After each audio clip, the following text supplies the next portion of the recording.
In this video, I'm going to show you how a financially poor company in the late 1930s, Graham-Paige in particular, produced the Combination Coupe on a shoestring budget.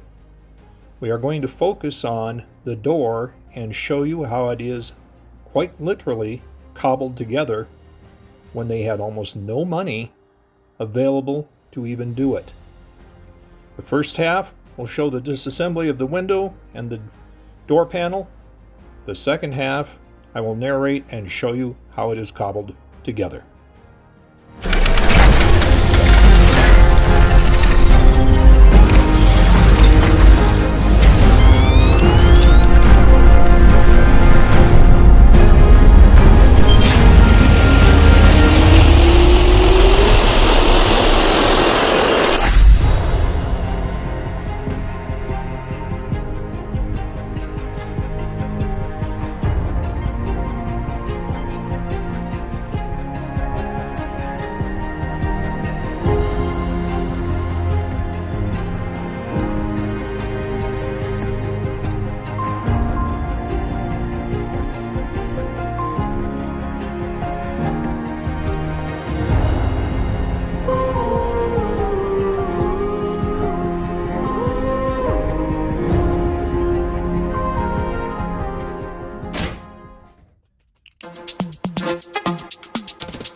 Located right behind the black bar with the angle piece on it is the bottom of the window frame.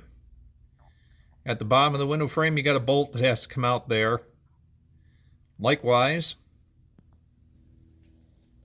at the bottom of the window frame here, you have a bolt that has to come out. And that will finally allow this window frame to come out of the car. Alright, this is the purpose of this video, really.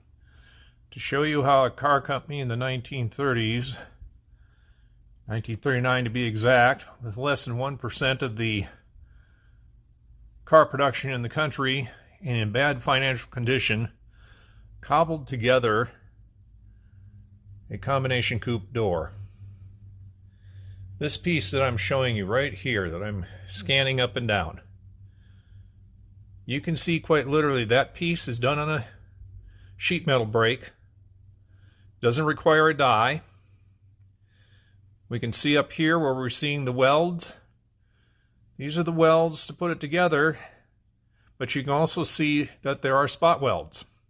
The company actually had spot welding equipment, which made it very advanced, but here they're also literally just putting things together as quickly as they can, and some of it's obviously stick welded back then.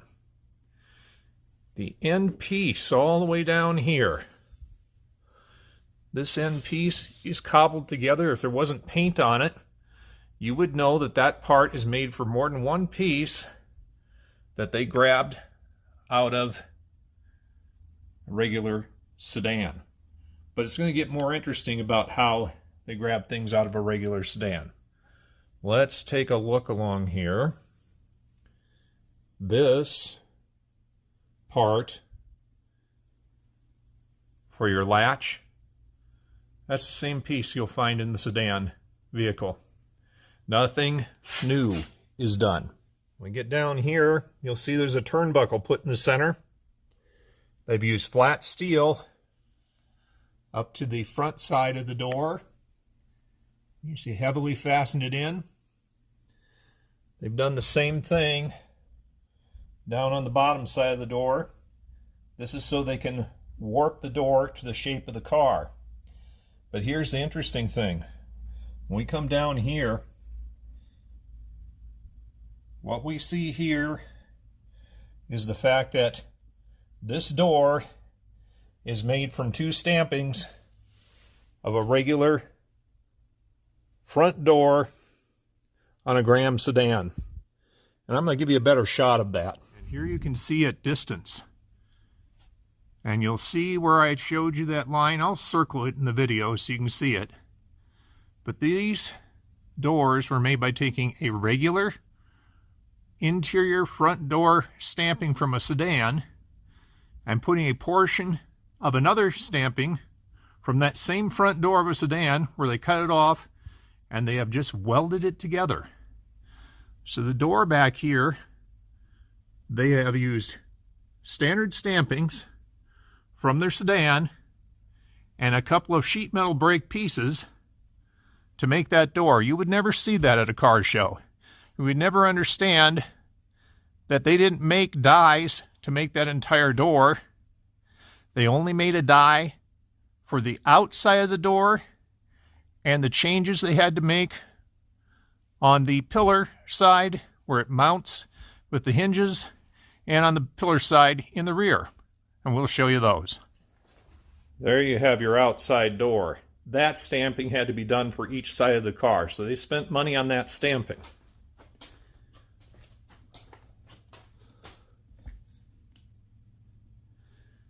They also had to spend some money to make these two stampings. This is the rear pillar where the door latches. Those stampings had to be made new. These pieces going up here around this door, they are quite literally sheet metal brake parts. They had to custom stamp. And I can't open the door any further here, but you can see these pillar parts would have all been new stampings.